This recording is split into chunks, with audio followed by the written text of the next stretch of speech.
नमस्कार, मैं हूं अशोक वर्मा। आप देख रहे हैं टीवी 20 न्यूज। टीवी 20 न्यूज पर फटाफट खबरें जारी हैं, बने रहिए हमारे साथ। आज मुझे असेंबली से खबर मिली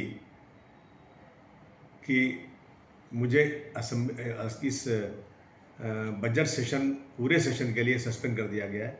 मेरी तबीयत ख़राब है, ज़ुकाम मुझे हुआ, मैं असेंबली गया नहीं था। 2 दिनों से मेरे खिलाफ बहुत आंदोलन चल रहा है। मुझे तज्जुब है कि मैंने असेंबली के अंदर कोई ऐसी बात नहीं किया। मैंने बाहर कुछ प्रेस वालों के किसी सवाल के जवाब में वो बातें बोल दी जो इतिहासकारों ने, हिस्टोरियन ने जो लिखी हैं बातें, जो रोज़ाना कॉलेजेस में, स्कूलों में, बड़ी मीटिंगों में जा कर के वो हिस्टोरियन लोग बच्चों को बताते हैं, वही बातें मैंने बोल दी। तो इसके ऊपर इतना बड़ा गुनाह कि मुझे सस्पेंड किया गया। और मैंने असेंबली का सेशन चले, बजट सेशन है, कारपोरेशन इलेक्शन नहीं हुआ है, लोगों के काम रुके हुए हैं, तो मैंने यहाँ तक भी कह दिया कि भाई मैंने जो कहा बोला है, मैं अपनी बातों को वापस लेता हूँ। इसलिए मैंने कोई गलत चीज़ बोला नहीं था, लेकिन फिर भी वापस लिया मैंने कि सेशन चलता रहे, इससे प्रॉब्लम नहीं हो। मैं अब जो है मैं पूछना चाहता हूँ महाराष्ट्र सरकार से कि क्या दोहरा कानून चलेगा यहाँ पर। प्रशांत कोलरकर साहब ने और राहुल शोलापुरकर साहब ने छत्रपति शिवाजी महाराज को कैसे अपमानित किया है, कि कैसे कैसे अल्फाज बोले हैं। मैं अपने मुंह से वो चीज़ें अपने उन महापुरुषों के बारे में, इनके कही हुई बातों को दोहराना भी अपने की शर्मिंदगी महसूस करता हूँ, लेकिन उस पर उनको जेल नहीं, उनको कुछ नहीं हुआ। अब मैंने एक चीज़ बोला जो इतिहासकारों ने बोला था, उसके ऊपर इतना बड़ा एक्शन।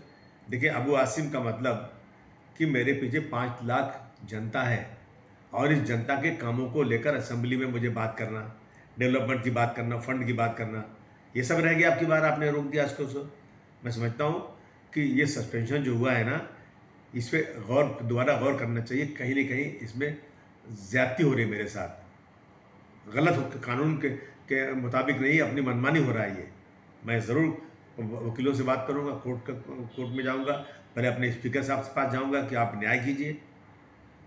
मुझे अफसोस है इस बात का कि किसी इतिहासकार की कही हुई बात के ऊपर निलंबन कर दिया गया और कुछ लोग खुलेआम उन महापुरुषों के बारे में कैसे कैसी बातें कर रहे हैं। न उनकी किताब को बैन किया गया है, न उन पर कोई केस किया गया है।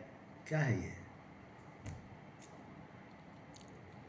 कल 3 मार्च जब असेंबली ख़त्म हुई, जब मैं बाहर निकला तो टीवी वालों ने मुझसे कहा कि आसाम के मुख्यमंत्री ने राहुल गांधी को औरंगज़ेब की तरह पेश किया है, कि उनकी छवि उस तरह की। देखिए, मैं जब उन्होंने औरंगज़ेब की बात किया तो मैंने पहले पढ़ा है कि सतीश चंद्र जी को, आदरी टुस्के को, डॉक्टर राजीव दीक्षित, डॉक्टर राम पुनियानी, अवध ओझा, मीना भार्गवा, इनकी स्टेटमेंट में मैंने कुछ बोला है, जो तारीफ़ें की हैं उनकी, कि मंदिरों को उन्होंने पैसे दिए, उन्होंने क्या, इन सब लोगों की स्टेटमेंट है। इस पर मैंने औरंगज़ेब रहमतुल्लाह अलैह के बारे में बोला, लेकिन इस बात को इतना बढ़ा दिया गया कि जैसे लगता है कि एक तूफान आ गया। मैंने किसी का अपमान नहीं किया। छत्रपति शिवाजी महाराज हों, छत्रपति संभाजी महाराज हों, डॉक्टर भीमराव अम्बेडकर हों, महात्मा ज्योतिबा फुले हों, राजश्री साहू महाराज हों, इन जैसे तमाम महान पुरुषों का हम आदर करते हैं और हमें आदर करना, पूरे देश को आदर करना चाहिए। हम आदर करते हैं।